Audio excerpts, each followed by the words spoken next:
This is one of my favorite podcasts in the last year. In fact, it's taken a year for the two of us to get together.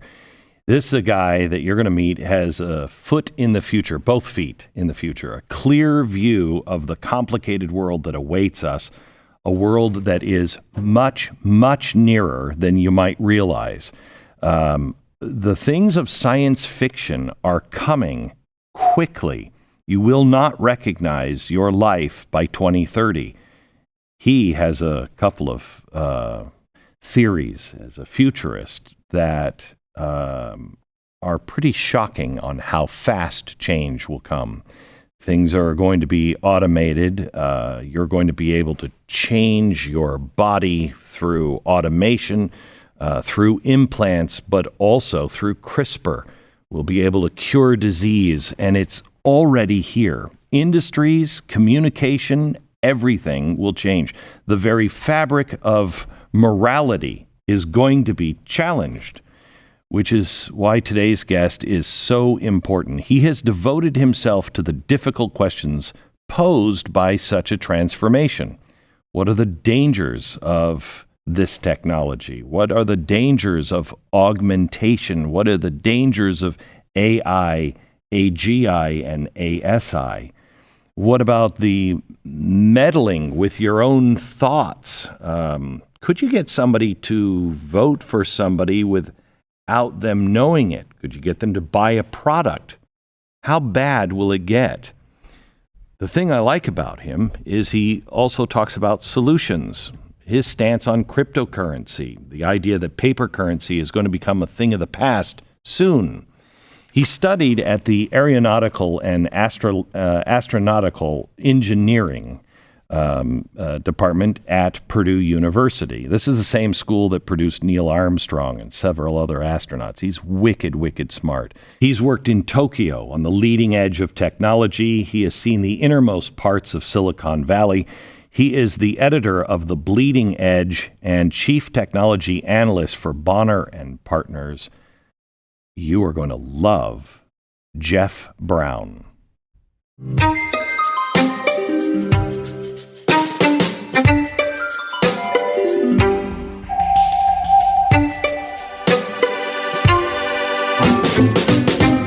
So let's start with something that was in the news that I read from IBM that it didn't happen, and that is quantum supremacy. Right. First of all, explain what that is. Sure. So quantum supremacy has been obviously predicted for decades and decades, a half of a century, and it's the moment at which a quantum computer can outperform the most powerful classical computer on Earth. And right now that computer is called Summit.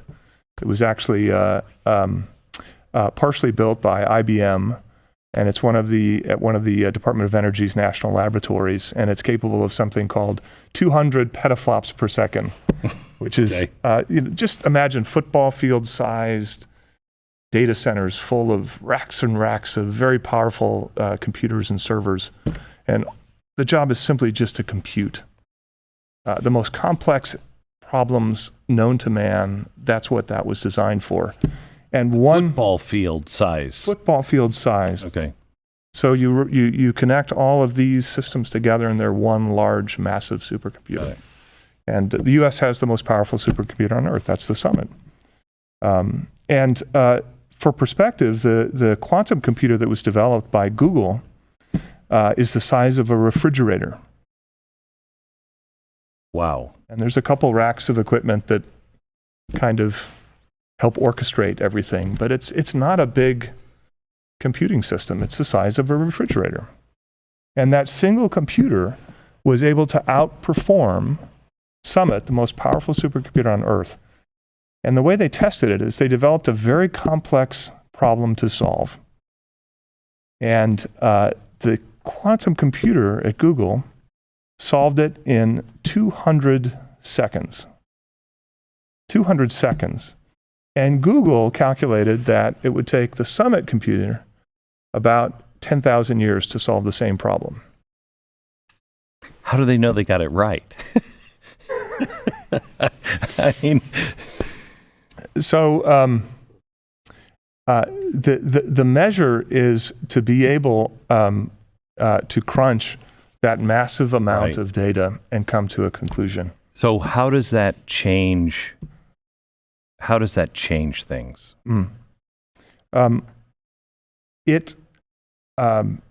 Honestly, it changes everything. The truth is that we'll look back on this 5 years from now, 10 years from now, and this will be one for the history books. This is like a moon landing. This is Right? absolutely a moon landing. And it was something that recently there were lots of people that said, "Oh, that's a long way down the road." Correct.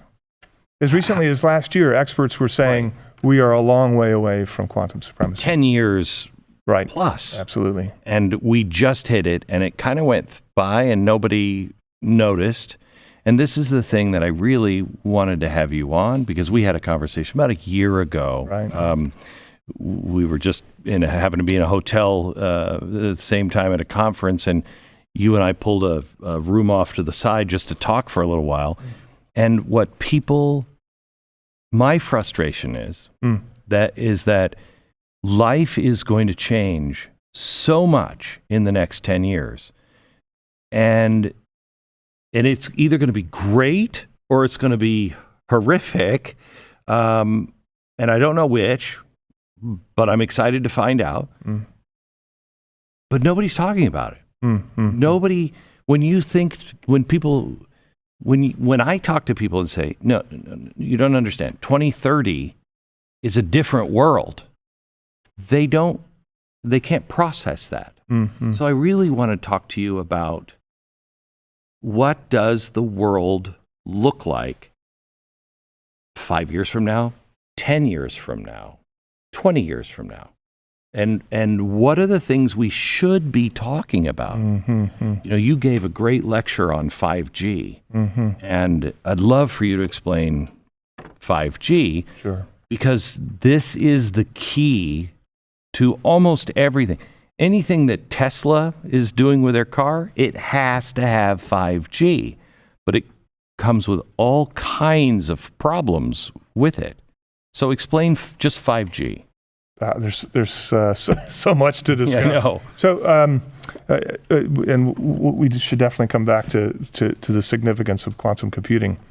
5G is a wireless technology that's been under development for about 10 years. And the way the industry works is that every 10 years, the industry develops standards and then starts building out the next generation of wireless network. We started all the way back with first generation back in the 80s. We moved to 2G in the 90s. We moved to 3G in 2000, 4G in 2010, and now we're ready. In fact, we need fifth generation wireless technology because fourth generation wireless networks are congested. If you've ever had trouble with dropped phone calls, or for some reason your email won't download, or if you can't actually access the internet on your phone, the network's congested. There's not enough capacity for you to get what you need. And that's why 5G is so important. The difference between 4G and 5G is not like the difference between 3G and 4G, though. Oh, it's this is genuinely the first revolutionary wireless technology that the world has seen since the first generation. So this is, correct me if I'm wrong, I think it's the jump between 4G and 5, but it may be the jump between 5 and 10.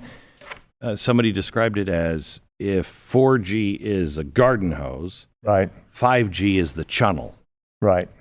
So to even make it simpler, our average speeds over a 4G wireless network are about 10 megabits per second. The speeds that have already been demonstrated by AT&T and Verizon are 1 gigabit per second. That's 100 times faster connectivity than what we're used to today over our 4G networks. So people will look at that and go, okay, well, I mean, I can already watch Disney Plus in my car, right? While it's moving and it's driving, and you already have that. That's not where it comes into play. It comes into self-driving cars. It comes into surgeries being performed by a surgeon on one side of the world and a body on the other. In the field, under a tent, You could have the world's top surgeon in New York operating on a soldier in Afghanistan with no wired network, no fiber optics, literally just transmitting over a 5G wireless network.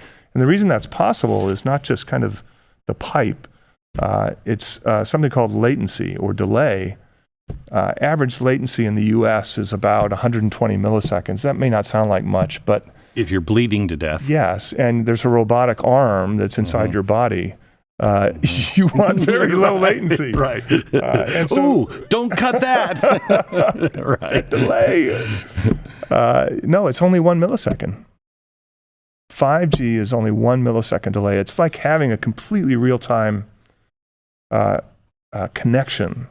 If you and I were speaking through holographic images over a 5G wireless network, we couldn't tell the difference as to whether we were sitting with each other or you were on the other side of the world. There would be no perceivable audio or visual delay in our conversation. So what are the ramifications? Like, what technology is ready? Yeah. It just needs that piece. Mhm. What are the instant ramifications? 5-year ramifications. Yeah. So one of the reasons that I think kind of the mainstream press often misunderstands this kind of technology is there are a lot of nuances. Obviously, it takes years to build out and tens of billions of dollars to build out these 5G networks. You probably don't know this, but we have 5G networks right here in Dallas today. Most of Manhattan is actually covered by 5G. Real 5G?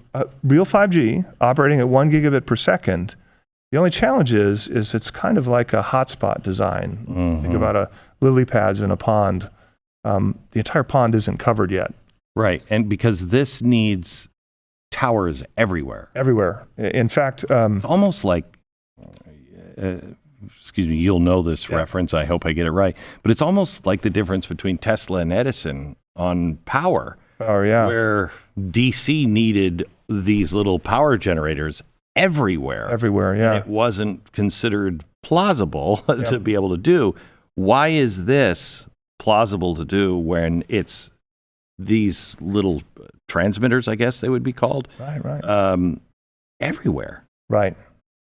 So the unique change in architecture is moving from what's referred to as a large cell architecture, where one transmitter could essentially transmit over miles, versus smaller cell architecture, where we're talking about distances of hundreds of feet, for example. Why do that? We have to. One of the things that's challenging about radio frequencies, the things that we broadcast, television channels or radio channels, is they're full. They're completely congested. So all of those very valuable frequencies that we use for television, they've all been taken. And 4G has taken also the valuable frequencies. And so we have to go higher up. Higher frequencies mean higher power. Higher power means we need these transmission devices, these antennas, closer and closer together so we can enable some kind of contiguous coverage. This is the lower frequency, the longer the wave, right? Exactly, the longer the wave. Very good. The longer the wave, the longer it will transmit. So you don't need as much equipment. The higher the frequency, you have to use more power and smaller waves. While we're here on this part of it, what do you make of the people who say it's dangerous, being bombarded by these waves is going to kill us all? It is a conspiracy.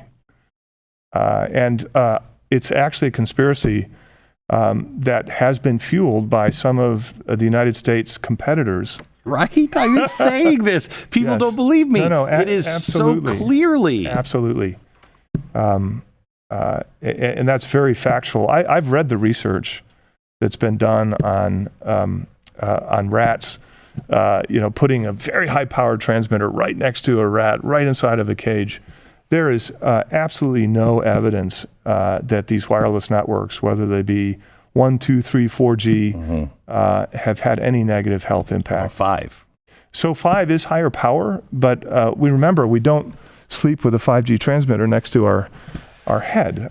These are obviously at distance from us. And the only one thing that I do recommend when people ask me about this is it's good to use ear pods or whether they're wireless or wired earphones when you're speaking on your cell phone rather than holding your cell phone next to your head. There's no evidence that holding your cell phone next to your head would cause any health damage. None's been published that I've seen from credible medical research institutions, but I think it's just good practice. Right. Okay. Yeah. So what does the onlining of 5G mean to people? So you used a great example, which is autonomous vehicles. That latency and also the bandwidth is absolutely essential for a world of self-driving cars and taxis. I don't think people understand the information that the cars will be able to process. It's not your car just figuring out where to go and what's in front of it. It will eventually know what that car is, who's in that car, who's in this car, have access to all of that information, right? Yeah. So it because it has to make a judgment at some point. If there's a problem, which way do I swerve? Which way do I go to cause the least damage? It's kind of one of those, what is it, the trolley experiment where you've got a trolley going down and it could kill 3 people this way, right? Or you could switch tracks and kill 1 person over there. What do you do? Right. It's got to crunch that kind of data if we're going to really, truly autonomous cars, right? So one of the biggest debates in the industry right now amongst the technologists working on autonomous tech is how do we program the software to make those decisions? Who do we choose, to your point? If there's 2 teenagers walking across the street and 2 grandparents across the street, and one of the 2 groups is going to have to get hit, what's the decision to be made? Is that one built on potential economic output of the individuals? Is it built on our emotions about making those decisions? It's almost an impossible decision to make. Is it impossible? That's why you don't really, you can't really judge people because it's a snap decision. Right. But this is a programmed decision. It is a program. We lose millions of people who die through traffic accidents on an annual basis.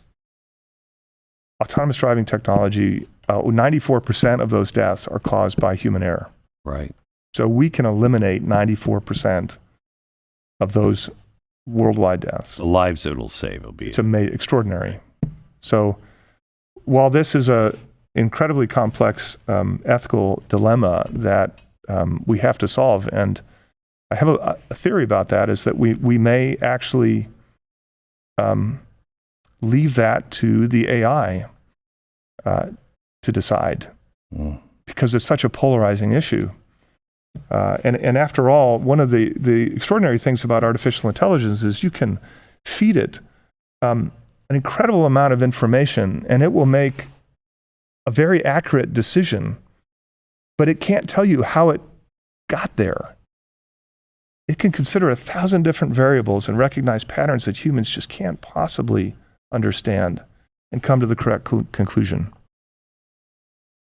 There's no way for us to understand why or how. Unsettling. It is for most people. How could we trust something when we don't understand the decision-making process that it went through? This is one of the very unique things about artificial intelligence. Back to the issue of the car, an average self-driving car will generate about 4,000 gigabytes of information a day. That's the equivalent of about 1,000 high-definition movies. 1,000. Wow.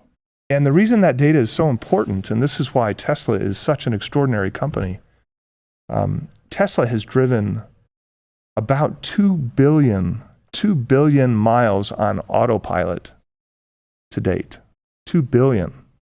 Real miles on real roads, the cars driving by themselves. Very few people recognize how much Tesla has accomplished. The reason that data is so important is that data comes back in. It gets fed into Tesla's artificial intelligence algorithm, its autonomous driving tech, and it makes it smarter. So, and is that all proprietary? It is proprietary to Tesla. So that makes them the difference between Google and Yahoo at the beginning stages, where yes, they have an unbelievable moat. Waymo, the self-driving division of Google or Alphabet, depending on what we like to call them, has only driven about 16 million actual autonomous driving miles. 16 million versus Tesla's 2 billion. So having a 5G network obviously gives us that pipe to gain that critical, I don't care whether it's Tesla or anybody else, but we have to get that data back so we can make the AI smarter, so we have less accidents, so that the AI never has to make that decision about who to hit. So when you have 5G, because we're talking about, I talked to the former chairman of the board of GM, and he said GM's going to be making fleets by 2030. He said, we're not going to be an automaker as you understand it. He said, it'll be fleets of pods of whatever they are that will be connected to the system, and you'll call for one, blah, blah, blah. And he said, the highways will be much faster than they are now, and things will be much more organized. That's when all of this comes in. But when all of this comes in, you have to keep the guy who wants to drive his car himself off the road. Because I won't be able to merge with this traffic that is all really, done by AI. I can't navigate. I'll cause the problem. So what happens? How far away are we from that transition to where you're a problem, dude? You can't drive your car anymore. I actually think that I think that will be a long way off. At least I think we've got a good 2 decades before we start having serious discussions about whether or not we can drive a car. And how long before the whole country, you were talking about the lily pads, before the whole country is connected? Because part of the problem is you go out into the center of the country, some of that stuff's not even mapped. You know what I mean? Some of that. Yeah. So how long before a self-driving car could be used throughout the country? Yeah, I think, the reality is that when you're building out these networks, it's about percentage of population covered. So there, I talk to people who write in to me or come up and ask me and say, hey, Jeff, I don't even have 4G. I live in a small town of 736 people, and we're still on 3G. Right.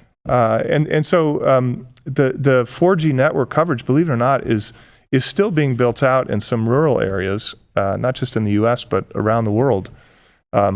Within 3 years, we will have the vast majority. And when I say vast majority, how long? Within 3 years, we will have the vast majority of the U.S. population covered by 5G wireless networks. Without China? Technology, Chinese technology. Oh, absolutely, yeah. There's a very large misunderstanding about the need for example, Huawei's equipment. Huawei's 5G wireless technology is loaded with U.S.-made semiconductors, the real intelligence, high-value products that actually make those products work. The U.S. doesn't focus on just making an antenna.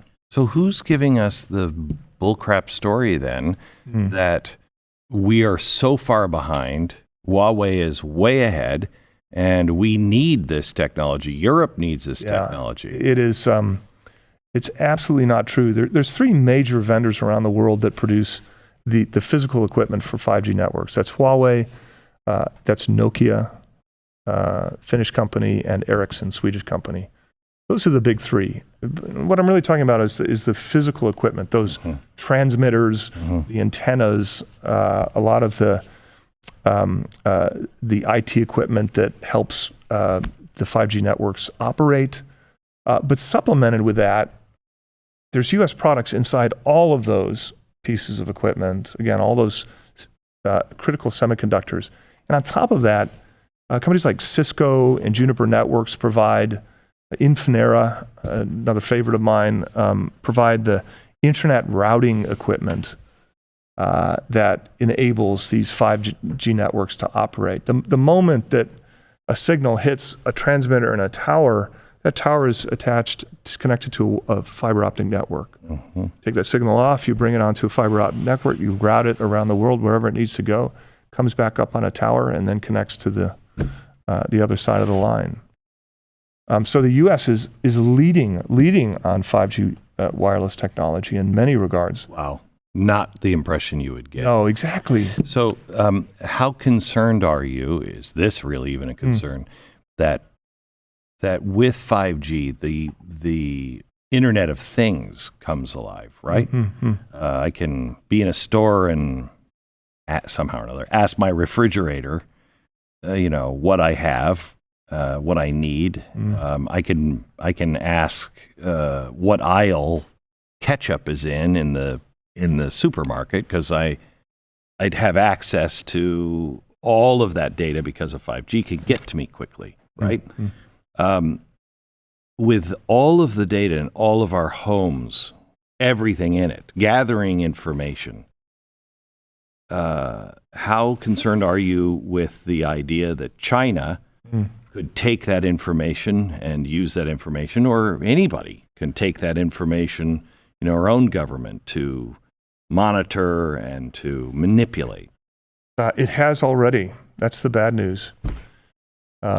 It was already determined that Huawei had taken data in the United States, so information that was routed through its routing equipment, routed that data to mainland China for analysis, and then routed it back to the destination that it was originally intended. Wow. And that was actually the impetus for current administration's banning of the use of Huawei's equipment in the United States. It is absolutely a national security concern.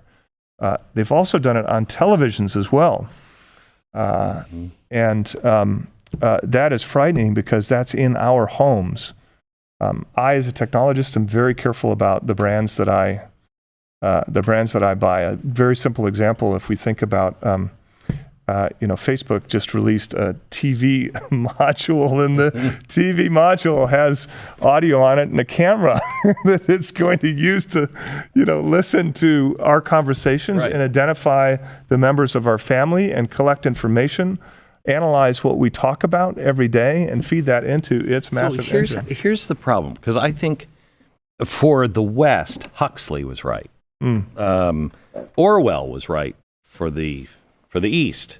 It's 1984 in China, especially in the North, and for the Uyghurs. Right. Yeah, the Muslims. Horrible. Yeah, horrible. But we're kind of just fat and happy, yes, and we're being fed that. When I say to people, and tell me if you think this is wrong, when I say to people, look, you're going to have an idea. Let's say, you've had a conversation with your wife, you've had several different things that have been happening in your life, and you get up one morning and you're like, geez, I think we should just get on a plane and go to Hawaii. Those reservations most likely will already have been made, because AGI will say, you know what, I've been thinking about, or, I've been watching this, and I've already made these plans, and it would be the plans that you would make. Mm-hmm. Is that in the future? Completely feasible, okay, and not 10 years away. The ability to do this will happen in the next few years, in fact. And what it will most likely appear as is a personalized digital assistant. Yeah.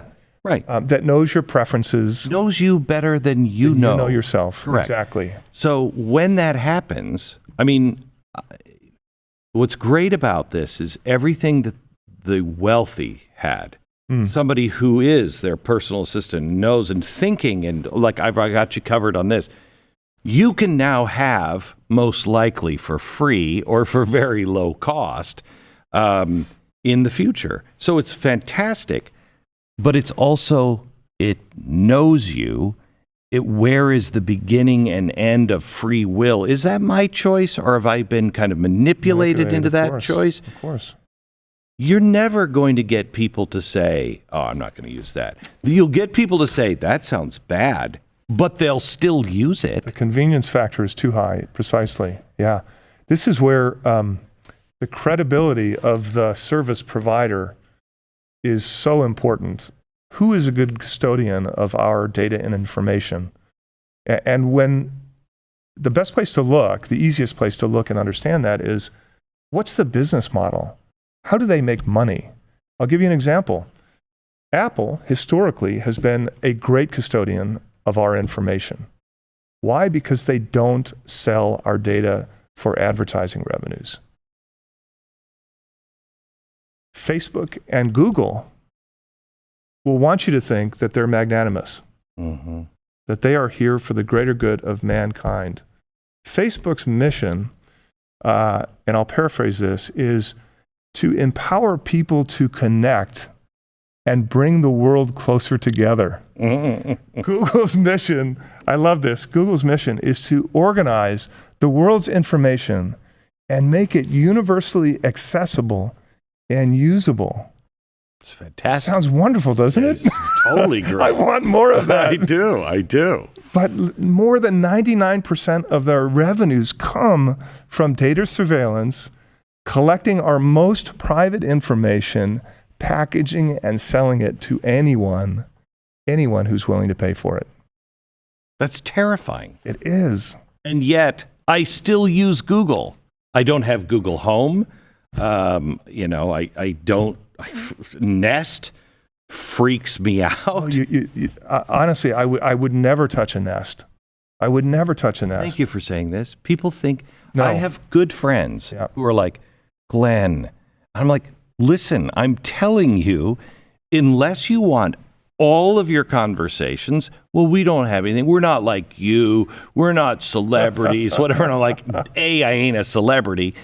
B, stop thinking that way. Yes. And they don't. I have good friends who have Nest, who have Google Home. They talk to it all the time. It controls everything in their house. And I'm like, you are going to regret this someday. Absolutely. Convince them. First of all, if we had to choose, let's just say, basic operating principle is stay away from companies whose business model is collecting and selling your data. So we named two already, Facebook and Google. How about Amazon? Amazon has traditionally been a very good custodian of our data. So I would put Amazon and Apple in a good bucket for now. Okay. So For far, now. they've been good actors. Yeah, but for now. I hope they stay that way, because otherwise we won't have any choices. Right. But right now, those are the products that I would put in my home. Okay. And feel comfortable about it. So instead of a Nest, go with an Ecobee, which was acquired by Amazon. So why should you be worried about having the new TV from Facebook? And so what they're listening to, that's going to provide you with that digital assistant that's going to be able to book your trip to Hawaii and tell you how to pay for it. Sure. Just chat with it and it's done. It's so easy. Anyone on Earth, this is the great thing about both 5G wireless technology and the advancements in artificial intelligence hardware and software. And when I say hardware, I'm referring to specifically semiconductors. By the next generation of phones that come out, you will have an artificial intelligence enabled supercomputer in your hand capable of running any digital assistant. The next generation? Yes, coming out in 2020, within the next 12 months. And the current forecast for 2020 are at least 300 million 5G enabled handsets. So the explosion is literally happening in the next 12 months. We're off to the races. What is that going to mean? You mean upside and downside? Well, you gave a great example of services that were only available to the very wealthy. Right. A butler, Right. a personal assistant, will literally be in the hand of anyone who can afford or get access to a smartphone. And it's not like a calendar service. It's AI. It is full-blown AI with the ability to do those tasks that consume, on average, 2 or 3 hours of our time a day. If you had a Centurion Black Card, an American Express Black Card, you have access to the concierge. Concierge, yes. Okay? That's your phone will do that, and it'll be easy. Absolutely. Natural language. So, in fact, the last 18 months have been spectacular in terms of the advancements that have been made in what's called NLP, or natural language processing, which is the artificial intelligence that's used to understand, interpret, and act upon human speech. And I don't know. I hear my wife. She uses Alexa. I've got Alexa, or I've got Siri turned off because she's constantly going, "No, Siri, no, call mom, call mom." Those days are shortly. Oh yes, those will come to an end very, very soon. And Apple, ironically, underinvested on artificial intelligence for many years. They've actually been playing catch up. Amazon, of all companies, actually has made tremendous progress, as has Google. But before we leave security and data security, wouldn't it be reasonable to secure our data by saying, I can sell you my data, but if I move from one place, I take my data with me. I own my data. And if I want you to be able to sell it, you could sell it. I could even sell it in a block with a bunch of other people. Yes. Yes. But I own my data. Correct. Why don't we? Is there ever been anybody who is like trying to get that legislation passed? Because that's the way to cripple companies that are misusing our data. I'm glad you brought this up. There's two interesting developments. So first of all, this is being talked about, especially with regards to healthcare data, healthcare portability. I just read somebody's already going in and taking our records. There's a horrific thing that was just announced that's worth talking about, actually. So Google had been very quietly, secretively working with a major health provider called Ascension in the United States to get access to all of the healthcare records through their medical system. Millions of records from Ascension. So this is where it's interesting. Exactly. It gets worse because they have the names of the patients. So it's not anonymized. They have the complete healthcare record, all of their visits, any procedures that have been done, any diagnoses that might indicate, future health conditions, maybe high risk for cancer, for example. They have the names and the birth dates of everyone, and it's all under the guise of HIPAA, the 1996 Healthcare Act. And there's this very nuanced language in HIPAA that says, basically, the healthcare provider can share the patient data without the physician or the patient's consent, as long as the use of that data is to support the mission of the healthcare facility. Oh my gosh. Right, incredibly loose language that was written back in 1996. And it provides for no privacy whatsoever. And obviously, Google figured this out and struck this deal with Ascension. And of course, I'm sure the sales pitch was, we have this incredible artificial intelligence technology. We can help you affect better healthcare outcomes, right? Sure. Just give us the data. We'll take it. Frightening, right? And so, of course, the talk in the industry is every American should be able to take all of their healthcare records with them so that when they go to a new provider, They don't have to fill out 100 forms. They can just provide the data, get everybody up to speed. Healthcare portability, right? It makes sense. It's not just insurance, but actually your information. It's your data. So there's that initiative that's very kind of industry focused. Healthcare seems to be the primary target, but there's a whole other group in the technology industry that wants to basically retain all of our data, the data that has been taken from us without consent from companies like Facebook and Google.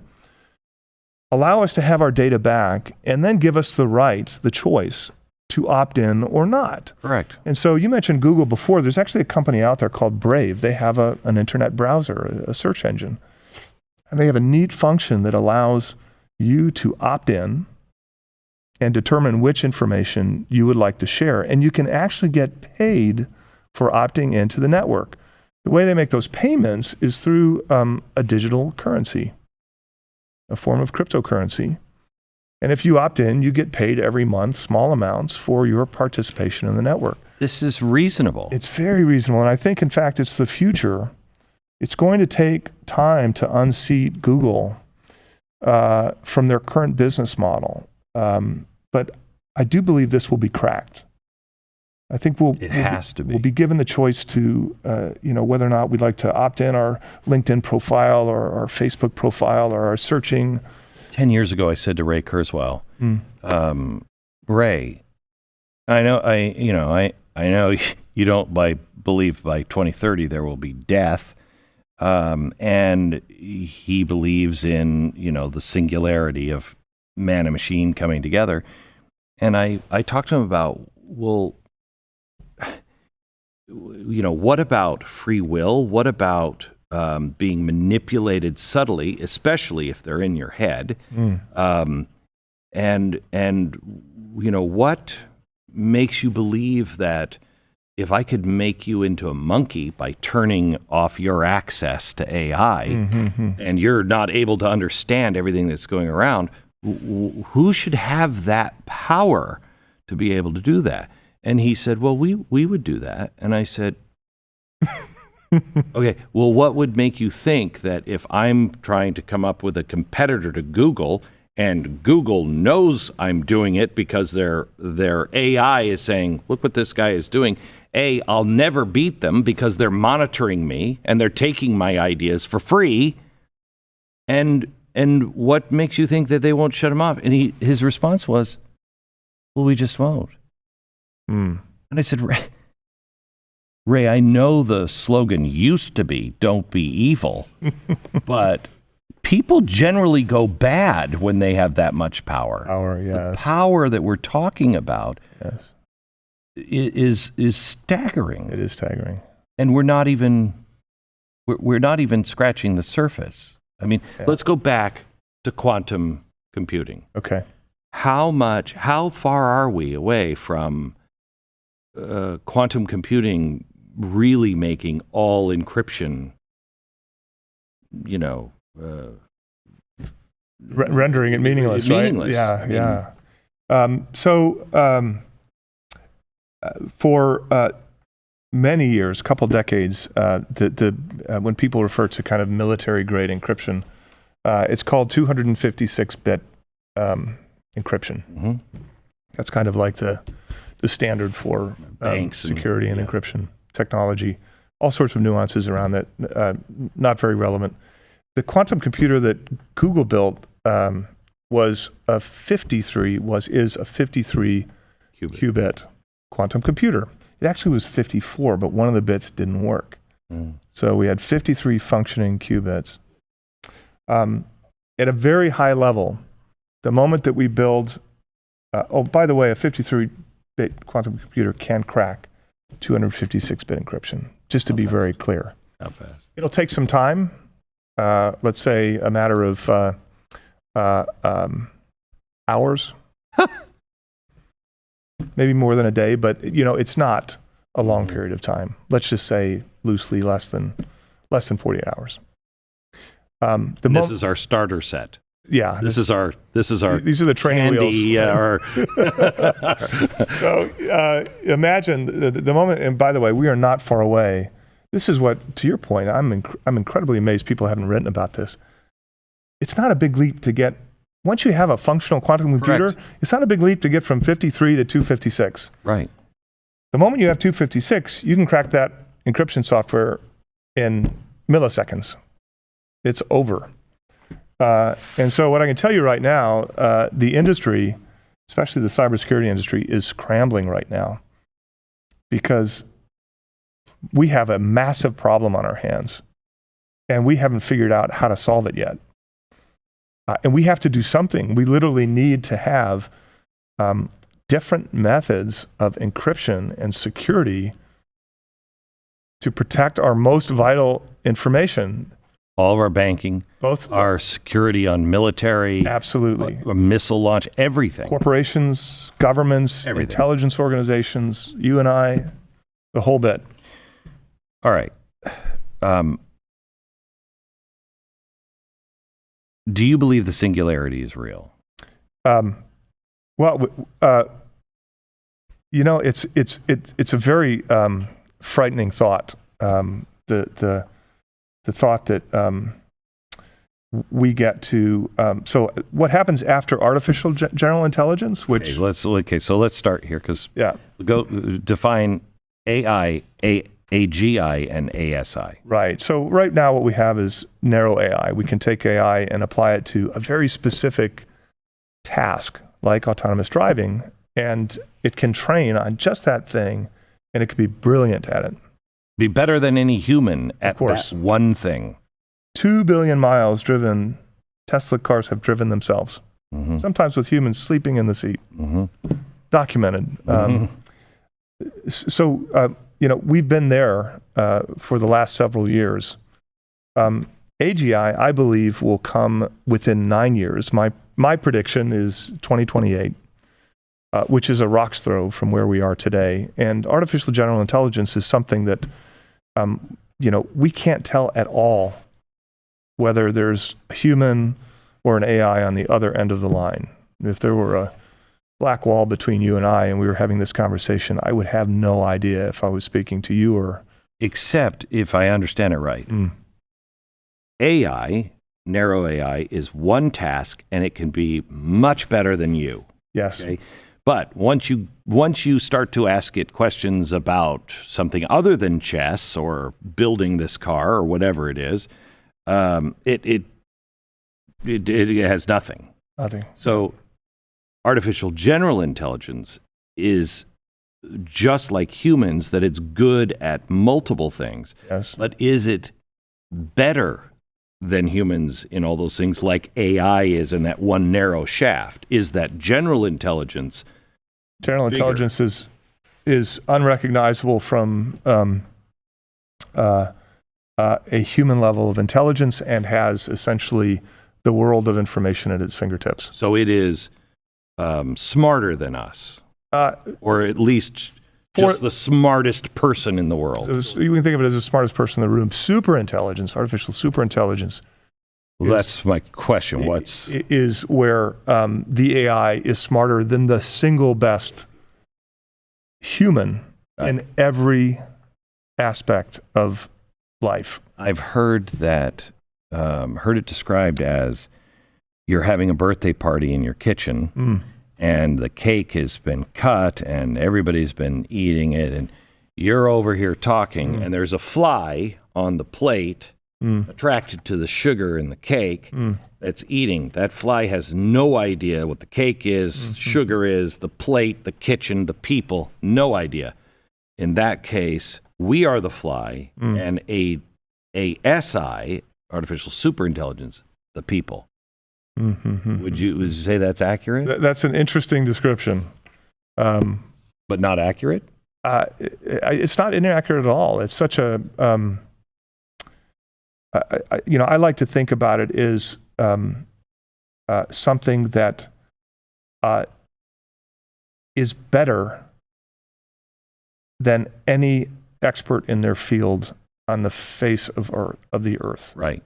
And it moves so rapidly that you can't understand it, you can't follow it because it's crunching things so quickly. Well, and it has the ability to make connections between things that You we would can't. think have no connection whatsoever. So it can synthesize Correct. everything, all of the world's information, real time. So let me go back then to what we were talking about. I'm the driver who wants to take my old Pontiac on the road, and it's a superhighway. When we hit AGI 2028, and it is being able to make many of these connections, I can't keep up with things. If I want to compete, I need to. Musk just had his what's the new technology? It's like a thread, almost a sewing machine into the head. Basically, the company's called Neuralink, and Neuralink. yes, it's a brain-computer interface. Basically, very, very tiny, minuscule holes, and inserting wires into the brain for the purpose of connectivity. Correct. So now I'm connected to the connected world. I'm connected to AGI, which would give me a great advantage over anybody else. Yes. I mean, you're now in a place to where you literally would be a monkey if you don't have that. You can't compete. How far away are we? I mean, Musk says 5 years away from his technology being ready. How far are we away before the real wealthy, who are be the ones that get it first in any technology? How long before some people have that? Yes. And others don't. Yeah. I believe we'll absolutely have that within 10 years. Oh my God. And what's interesting about this is actually, and so I believe actually Musk's timeline, because we're doing it already. So if we think about people that have been injured or wounded. My daughter has seizures. She's going in. Right. For his is, I think, 1,000 or 10,000 times stronger than what they have now. Sure. But she's going in for surgery for those implants now. Right. To control her epilepsy. Right. So we're connected. We can now control a robotic prosthesis just through an implant in the brain.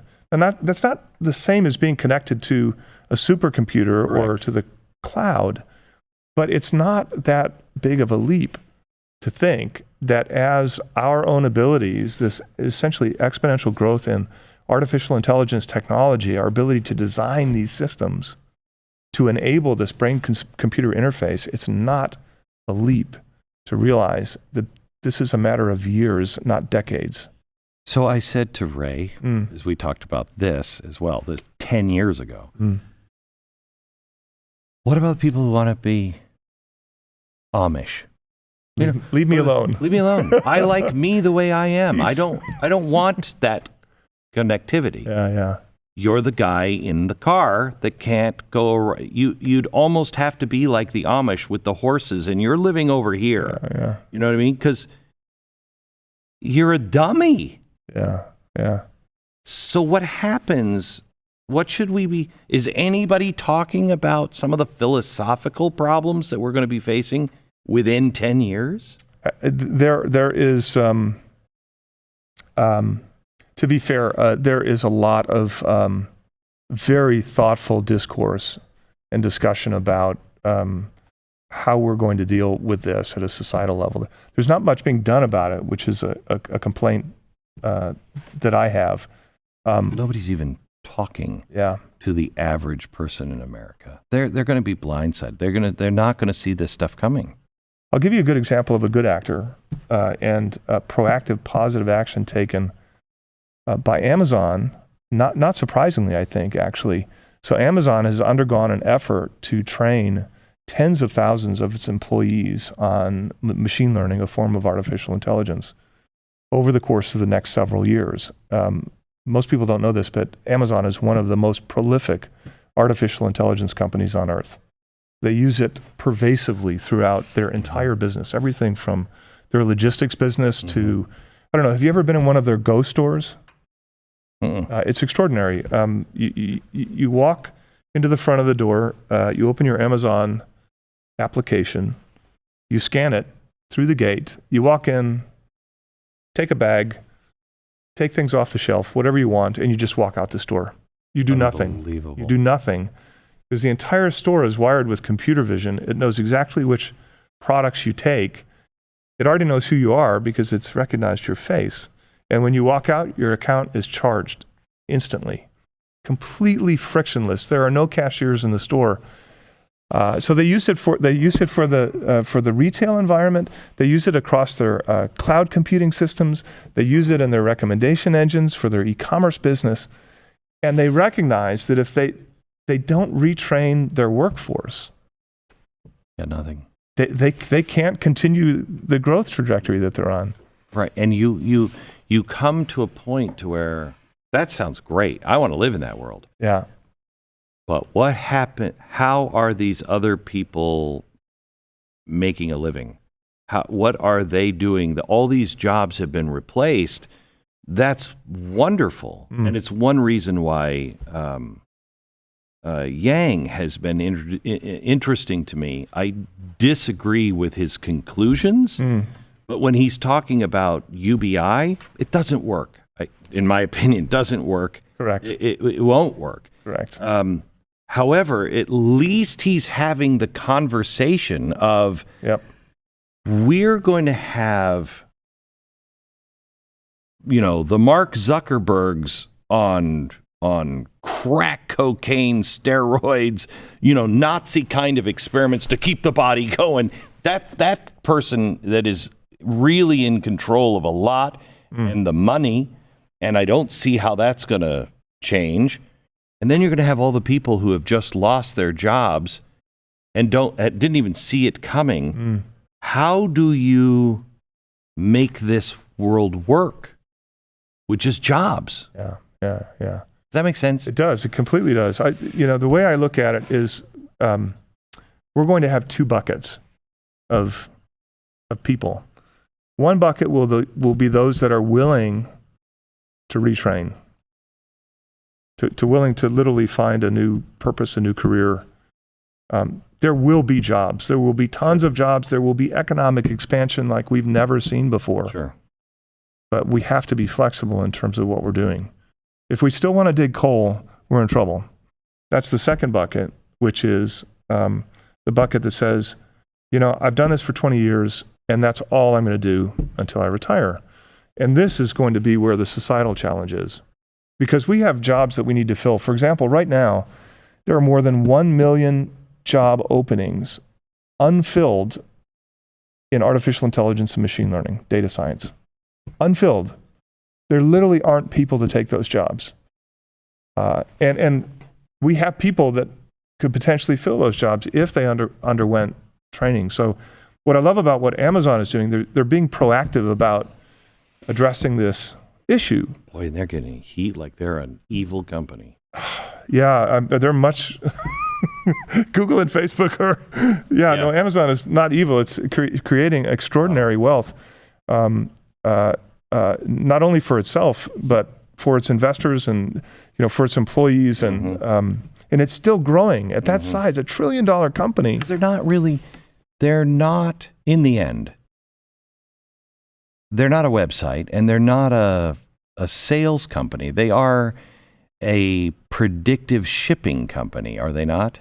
In the end, everything. If we just picture what they built.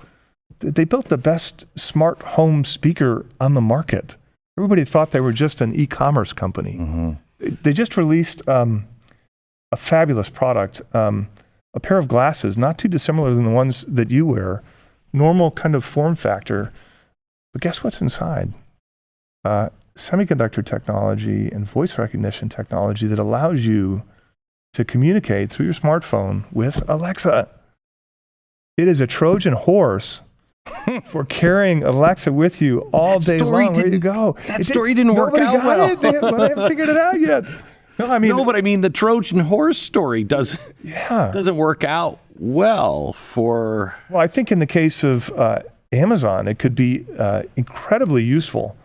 Sure. To not even have to take the phone out of your pocket and Well, just the idea too is, as I understand it, that as soon as Amazon can predict you with 90% accuracy, they'll ship the things to your door before you know you even need it. And then as long as you're only returning less than 5%, they make money, and they close that gap on accuracy, on knowing you. they will get there. Right? They will get there. And that's who they really want to become, yes. right? Yes, part of their business. But we should remember that the part of their business that makes up more than half of their profits and more than half of their free cash flow is their cloud services business. It's an empire where they basically Right. just lease computing power and storage to any company on earth that doesn't want to build and maintain their own data center, which is most companies. Amazon can do it far better and far more cheaply than you can do it yourself. And they've been extraordinary. They've been adopting the artificial intelligence hardware to basically be the largest provider of artificial intelligence computing power in the world. And so what they're doing with their cloud services business is actually directly contributing to the advancements that we're seeing in artificial intelligence companies. So I just talked to somebody on Capitol Hill who said, Glenn, I know you're worried about who gets AI first. I think anybody who is thinking about this stuff is worried about who gets it first, right? Putin says whoever arrives at it first pretty much controls everything because you'll be so far up front. And he said, don't worry. He said the government is way ahead. And I don't necessarily feel good about the government having it either. Right. But is that right? Who has the servers? Who has the muscle Yeah. to be able to do this? Is it the government? Is it Google? Who has that kind of muscle? This is really interesting. Believe it or not, the power and the advancement right now is happening in the private sector. So did you see the proposal from Chuck Schumer? This was just a few days ago, proposing that the U.S. government invest the headline was him asking for the U.S. to invest $100 billion into artificial intelligence so that the U.S. could lead in AI. Of course, you dig in a little bit deeper, and the funds are going to be spread out like peanut butter, like they usually are. We'll put a little bit in 5G research, and some in quantum computing, and some over here in cybersecurity and biotechnology and everything. If you were serious, you would do a Manhattan Project on There one you of go. those. Yes. My favorite in that space, and maybe we can get to this later, is actually clean energy, which is nuclear fusion, not fission, fusion, radiation free. That is what needs a Manhattan Project. Could a how far away are we from a quantum computer solving that kind of a problem? So that's one of the most important use cases of quantum computing, which is developing the AI that can control the plasma reaction in a nuclear fusion reactor. That's the biggest challenge that we have today right now with nuclear fusion, and that quantum computer can help solve that problem. I'm really excited about that area. How far away are you? I believe my prediction on compact nuclear fusion reactors is we will have our first viable net energy producing nuclear fusion reactor within 5 years. Oh my gosh. And I've done a lot of research on this. And What do you mean compact? Compact, which means, let's think about the size of a semi-trailer. A nuclear fusion reactor the size of a semi-trailer has the ability to produce enough output to fuel 100,000 homes. Baseload energy, completely clean, no radioactive waste of any kind, no risk of any What's kind its of meltdown. fuel? Excuse me for not knowing how this works. What's its fuel? Some of the most common elements in the universe, forms of hydrogen. Huh. It's incredible. 1 unit of energy in to maintain the reaction will produce 6 to 7 units of energy out. Wow. It's incredible. why we haven't been investing in this. The only thing I can think of is that the existing energy industry has kind of been creating friction so that we don't do this. I think there's also a movement. I was with GM in 2007, and they let me drive one of their hydrogen cars for a week. It was the greatest. Yeah. It was the greatest. Yeah. They didn't have the right size battery yet, but they had everything worked out. I think it was with Shell that they were going into bed with to make Shell stations also hydrogen stations. Yes. You can make hydrogen at night, in the downtime of a nuclear plant. Just make hydrogen. Yeah. And the first thing the government did after, TARP and all of that crap was go into GM and say, cancel that, Chevy Volt. Right. It's very expensive today to make hydrogen fuel. This is not in defense of not doing it. We can definitely work on the cost curve. We can solve that problem. Yeah, that's solvable. Yeah, absolutely. The only reason we're bringing that up is because I think we've been stalking that deer one way or another for a long time. Man's stupidity, greed, and politics comes into it. Absolutely. So back to Schumer in the $100 billion request.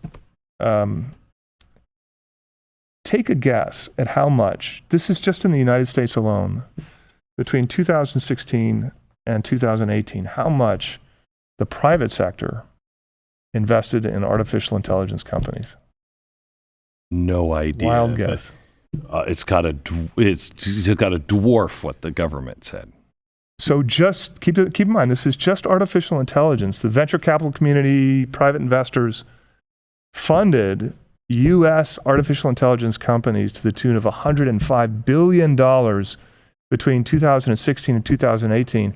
And that doesn't include what's been happening in 2019. 2019, I believe, will see even larger numbers. So more than $50 billion will have been invested in artificial intelligence companies in the United States in 2019, which means over the course of 4 years, we will have spent something on the order of, invested, I should say, $170 billion. That's how much the private sector has been investing in this technology. It's extraordinary. We're not behind. We're ahead. All of the intelligence, the best artificial intelligence researchers, where do they want to work? Here in the United States. Why? Because the money's here to invest in these moonshots, to make these incredible breakthroughs in AI technology. So is it a given to you that it would be Google that gets to AI first because of the amount of information? This is a nuanced question, and it's actually very exciting. The developments in just the last 12 months, there have been some incredible developments on the ability for AI to infer, to use a simpler word, is to think, with smaller data sets. So you're absolutely right. If I think back to 2017, the only players that were making real progress in artificial intelligence were these large corporations. Why? Because they had the largest data sets. The hardest problem that small companies had is that they couldn't afford to get the large data sets to train their artificial intelligence. So it wasn't as good. But this category of artificial intelligence called inference has made incredible strides just in the last 12 months. And the thing is, when researchers publish new software algorithms that can do these things, they're open and available in the public.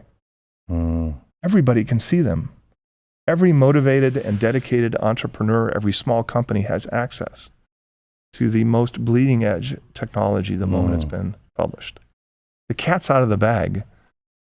We can't stop this from happening, because if you need computing resources, what do? You go to Amazon and you rent it for a few seconds, for a few minutes, for a few hours. Any company can afford that. And so, which is why, wow, this is why these developments are such an inflection point for society right now. How far ahead? We used to think that China was just a good copier. They just could copy things. They weren't imaginative, that America had the lock on, or the West, but America primarily, had the lock on that entrepreneur, that dreamer, that inventor, and China would steal it and copy it. But they are stealing and copying, but they're also adding their own things to it they're starting to show signs of real ingenuity. Is that right or wrong? I concur. Okay. Very accurate. Yeah. So are they far ahead of us? Where are we in the world with them? How much danger? And I only say this way. They are a dark figure in the world, I believe. And the madness that could be accomplished with this kind of technology in the hands of that kind of a power structure there wouldn't be a Jew alive on the planet, probably by 1937, if Hitler had anything close to this. Yeah, absolutely frightening. And all we have to do is look to what happened in Tibet in the 80s, and now we look at what's happening to the Uyghurs in the north right now. And nobody is paying attention. It's absolutely insane, and it is frightening. I am very, very deeply concerned about this. Where are they ahead? Two really interesting areas are their mobile infrastructure that they put in place. And I'm not talking about the networks themselves, but I'm talking about companies like Alibaba, the China equivalent of Amazon, or Tencent and WeChat. Their messaging and application platforms. They've turned them into these incredibly powerful commerce platforms, all on the phone. Whether you want to book a doctor's appointment or make a bank transfer or chat with a friend or send a message, it doesn't matter. It all happens through this particular application. And across these platforms, they have access to roughly, let's just say 85 to 90% of their entire population.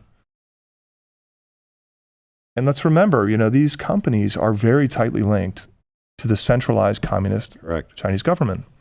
We don't have that in the United States. They have this pervasive network.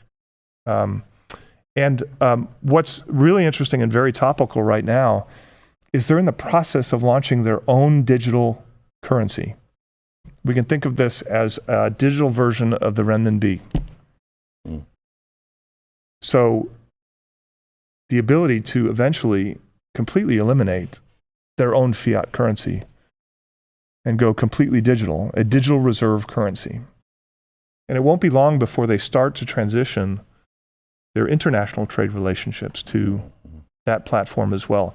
China has been very progressive with something called blockchain technology. And the US has been very restrictive with a very heavy hand from a regulatory environment. I've been spending a lot of time in DC being part of that discussion and hopefully trying to influence policymakers in a positive way so that we can actually support innovation in this country with that technology. Another great example of something being out of the bag. Blockchain, how's that affected by quantum computing? Is it still as locked in or not? Well, the biggest challenge with quantum computing is security. Right. So can it? Blockchain is much more than 256. If you have blockchains that use mining to mine and solve these cryptographic problems, you're pretty much stuffed within 2 years. But the great thing is that it's software, and so it emerges and a new version is released. and they can develop new technology to make it resistant to a quantum computing attack. So would in the United States, if we decided to go to digital currency, part of the idea of cryptocurrency is I have freedom, and it's not used politically per se. It's not controlled. It's a limited amount. I mean, it is the gold standard digitally, and it frees me up from the governments of the world. I can take it wherever I want. I can spend it however I want. Yeah. If the United States does digital currency, it doesn't change anything from fiat currencies because they can change the value. And is there an appetite? I don't see people in Washington as real cutting edge. I mean, you talk to them about Bitcoin, and they probably still don't know much about Bitcoin. Yeah. Is that a possibility that we are moving in that direction?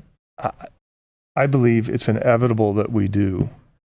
So the difference is when you have, and let's take for example the Bitcoin blockchain, its own monetary policy is a math equation. It's predetermined and cannot be changed. That's the beauty of it. So does it remain? Well, most blockchains, the monetary policy of most blockchains are basically immutable. They're written into the code and cannot be modified. In the case of the digital renminbi, and let's call it FedCoin or the EUS dollar or something, the central government would still control that monetary policy. And the reason I think it's inevitable is that governments are highly incentivized to do it because the thing with Bitcoin is they're not anonymous transactions. It's an immutable database, an immutable ledger. You can see exactly which transaction you made on any given day. And from the beginning of time. So no transaction is secret whatsoever. But isn't that attractive for a government? Religious people would call that the mark of the beast. Right. Where you cannot buy, sell without being known, no secrets, all open and controlled by a central power that can find you, track you, do all of it. I mean, all the things that I remember as a kid being raised in a religious school that was crazy. That'll never happen. It's all here. That's what this is. It is happening. It is happening. And if you think about just something as simple as taxation. Yeah. Right? If we had every transaction on Federal Reserve controlled blockchain technology, no transaction would go untaxed. What would that do to tax revenues if everybody just paid what they were supposed to pay? No money to be automatic, exchanged and behind closed doors. Yeah, it would just be automatic. So that incentive, that's a powerful incentive for us to migrate towards a digital currency model. So tell me what you think life will be like. Well, before I ask you this question, I have no reason other than what I read, and I try to stay up with technology. But in looking at all of these things that are coming, I can't imagine with even the IBM, what is it? It's not Watson. What's the doctor version in New York of IBM? They have the one that's actually on the medical board in New York. Right. Can't remember its name, but Good marketing. Pardon me? Good marketing. Yeah. But it's tracking cancer. Yeah. And all of the old cancer stuff. Yeah. I can't imagine that we are not going to be solving cancer and some massive disease problems that we have now. Oh, absolutely. In short order. Yes. The medical industry is one of the most obvious and also one of the largest focuses of the industry because it's a perfect problem to solve. Give me a million X-rays Right. or MRIs, and I'll be able to determine what's wrong better than the best board-certified physicians in the world. I tell people all the time, by 2030, you're going to beg to not have the human doctor. Just give me the AI. Give me the AI. What is the AI? I know, Doc. Thank you. But what is the AI say? Yeah. By the way, it's such a powerful augmentation to our human capabilities because you can analyze a million images. Right. They have already, in most places, have already outperformed the best physicians or the best radiologists. Right. So that's here. It's actually been solved already. Right. And it gets better with every month that passes. Where I really get excited in this particular space is around genetic editing technology, and specifically a platform that was discovered back in 2012 called CRISPR. It's an incredible development. It came from studying actually bacteria, but the simplest way to describe it is that it's an enzyme that you can either inject into the body or you can take something out, like blood out of you, apply it, and then put it back into the body.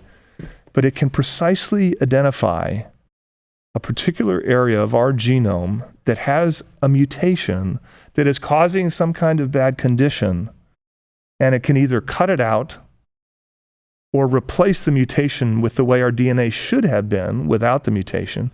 So we're not making a cyborg. We're literally just correcting an odd mutation that's causing something bad, cystic fibrosis or blindness or you name it. And we're correcting that. And it's like a software program for human or animal or food DNA. It's extraordinary. And in fact, it's incredible time to be talking about this because as you and I sit here, patients are being dosed right now for a form of progressive blindness. People who can't see are being dosed with a CRISPR treatment directly into the eye. I know that sounds scary, but if you can't see, I know. Yeah, it certainly doesn't hurt. And beta thalassemia is another disease that's being addressed right now. And it's literally happening. So we're waiting for the results in the coming weeks from these phase 1 clinical trials. And I assure you that, when the news comes out, we will see it on every media outlet. It is such a powerful. So we have 7,000 roughly diseases that are caused by some kind of genetic mutation that have no known cure. Wow. No therapeutic approach. And for the first time ever, we actually have the tools to go in and try and solve those problems. Within 10 years, we will have the ability to actually address the majority of those genetically caused diseases. So you want to ask me about what it's going to be like 10 years from now? Our human longevity is going to go through the roof. We will be living well into our hundreds, healthy, active. Our brain will be sharp. Our quality of life will be through the roof. And we will have the lifestyle of kings from 100 years ago. I'm incredibly optimistic from a health and longevity standpoint. These developments are amazing and very exciting to watch. How optimistic are you on a humanity side? Before my father died, he said, Glenn, look at technology. He said, he was born in 1926. He said, space travel was H.G. Wells stuff. It was fiction. We didn't actually think we would go to the moon. And he said, now look at us. Look where we are in technology. Now do the same thing. Look where we were, the times of the Greeks, the Romans, Jesus, in philosophy and human decency. He's like, we haven't really gained that much. humans are not. Are we ready for this leap? Are we ready to face? We can't even. We're arguing about whether we can kill a baby, right before birth or shortly after birth. If we can't get that one down, how are we going to deal with some of the questions that are coming in the future? What is life? If I can download you, is that me or not me? Right. Yeah. Are we ready for this? We're not ready for this. We are, and this is not a fault. As humans, we're predators. It is almost literally in our DNA to think in a very linear, step-by-step fashion. This is for not. Our survival, and this is not. This is exponential, and we're at that point where we're just starting to climb that hockey stick. And I wouldn't have told you this 4 years ago, but it has happened right now, and nobody can get their heads around. It's not a fault of ours. We just can't. We won't think to that by extent. 2030. We won't. There will be so many, and you're already seeing it. You're already seeing it. To every week, if you pay attention, every week there's something like quantum computing that you're like, wait, what? We hit that? And the next day it's something else, and the next day it's something else. By 2030, we will not be able to keep up with just the profound technological changes. Yeah. Right? It's kind of like, do you remember the moment when hearing the word somebody spent $1 trillion became as normal as somebody saying you spent $1 billion? I say this all the time. I'll be in a news story and I'll say it was $190 billion or trillion. I don't even know because it's so massive. You don't even know the difference what does it between mean? them. Yeah, it means nothing. Yeah. And so that analogy that you used in terms of the significance and the weight of some of these announcements that are taking place in the world of technology, in the frequency that they're being made today. Not even. We're at the bottom of the hockey stick. It's hard to internalize and to realize how significant they are, and of course, the impact they're going to have on society. So change is not something human beings like. No. In general, no. And it causes fear. Yes. Fear works to the benefit of those who would like to control others. How confident are you that we don't see some form of Chinese control, even if it's wrapped up by a corporation or government and corporation, whatever? How confident are you that we don't enter a world that man cannot get out of?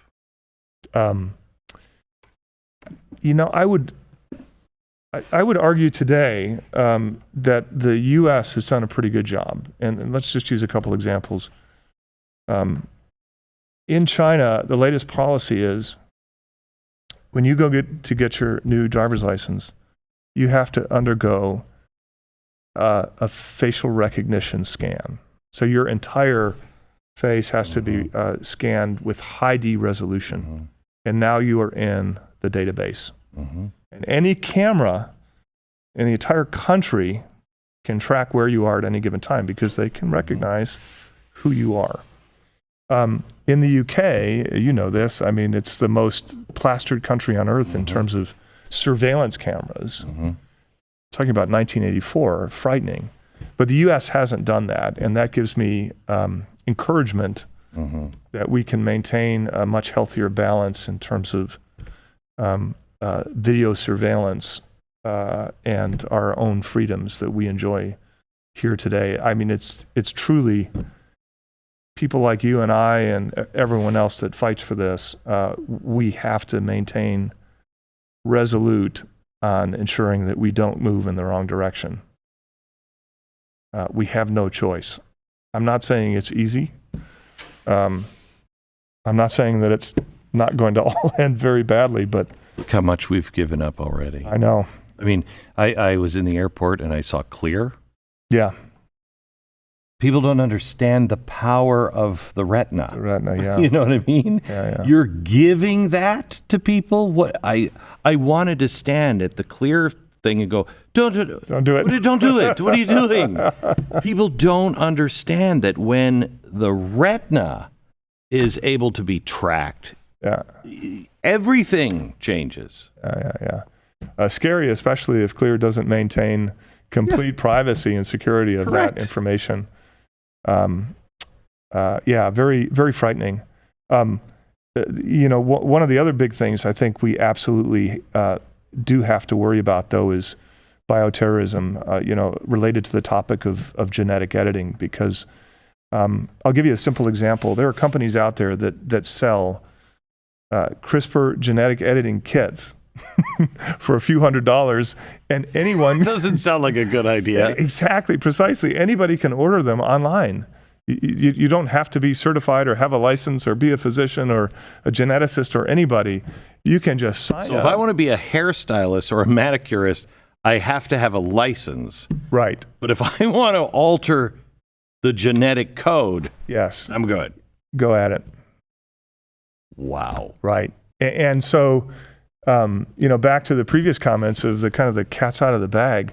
What's different today than 20 or 30 years ago is that, very few people, corporations, governments could afford a supercomputer.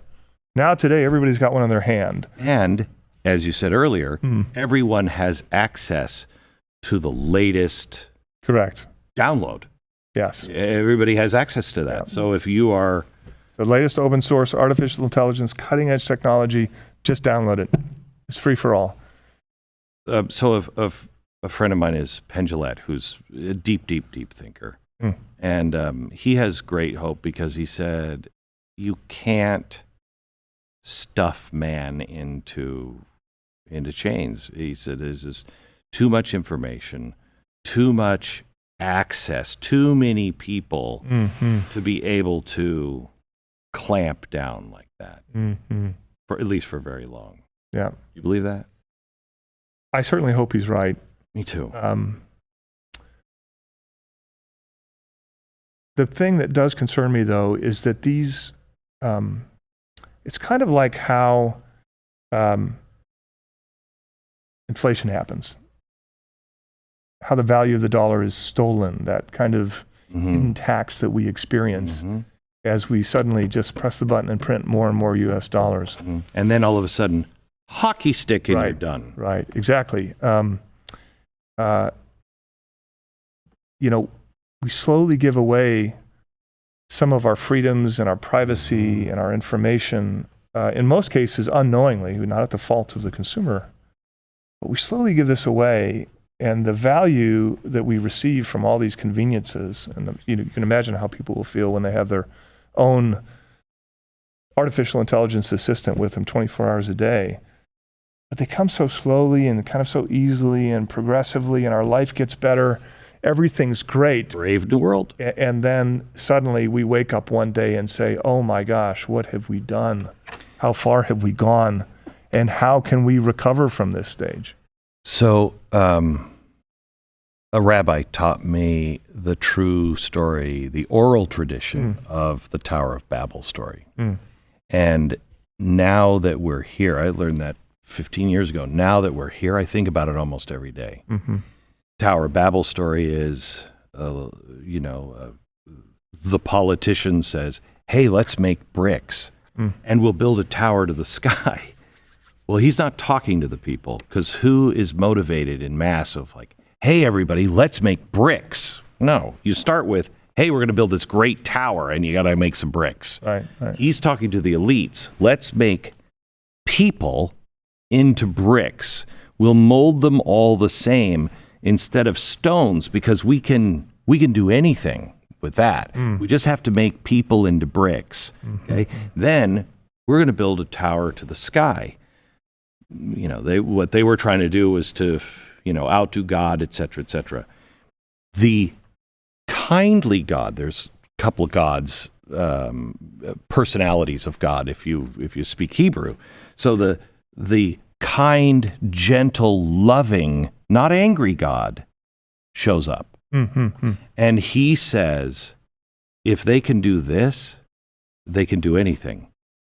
And he confuses their language, so they have to scatter, and it all comes apart. Mm. And I thought, our language is binary. Mm. What puts all of this, if they can do this, they can do anything, is our technology. Confuse the language and we scatter. Mm-hmm. You know what I mean? Yes, yes. And it scares me, Yeah. but it also kind of gives me hope. You know, that gives you the EMP fear of somebody shutting everything down, Yeah.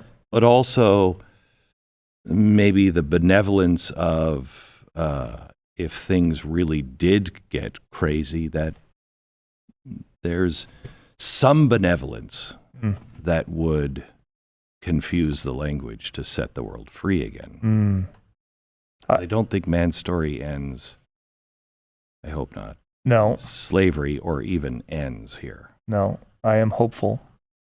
I'll give you a recent example, and it's related to the genetic editing. The West honestly has been very progressive from my perspective. So I'm really talking about Western Europe and the U.S. in terms of establishing organizations and ethical frameworks from which we can use this incredibly powerful genetic editing technology. And they've made great progress on this. And one of the things that they absolutely will not permit is germline editing, which is going into an embryo and modifying that embryo before the child is born. Mm-hmm. Guess what China's done? Mm-hmm. Precisely that. Doesn't South Korea lead the way in some of those spooky things too? Well, they're doing a lot in stem cell research, definitely. The germline editing was crossing the line, and of course the Western community was up in arms and took a very firm position that it was completely unethical and unacceptable to have done that without even knowing what the impact to the child would be. Of course, for such a nascent technology, having nobody gone through clinical trials yet before we're going to start experimenting with an embryo. Insane, absolutely crazy. Mangala ideas with today's technology. Those risks are not smart, but so far, Western Europe, the U.S. Are really kind of aggressively pursuing these ethical issues associated with these technologies, and that is definitely encouraging. We are so over time. Will you come back? Of course. I'd love to come back. And, what you do is help people invest in these things. And I would love to talk to you about, there's two kinds of, for me, there's two kinds of investing. There's, buckets. Yep. I need to have something here, but I also want to invest in things I believe in, things that excite me, and the things that could transform wealth. Right. A little in the right thing goes a long way, where this is just stable. Right. So when you come back, could we talk some more and then talk about what you think are the technologies that you really should pay attention to? Absolutely. Absolutely. It's been great to talk to you. You as well. Thank you. Great fun.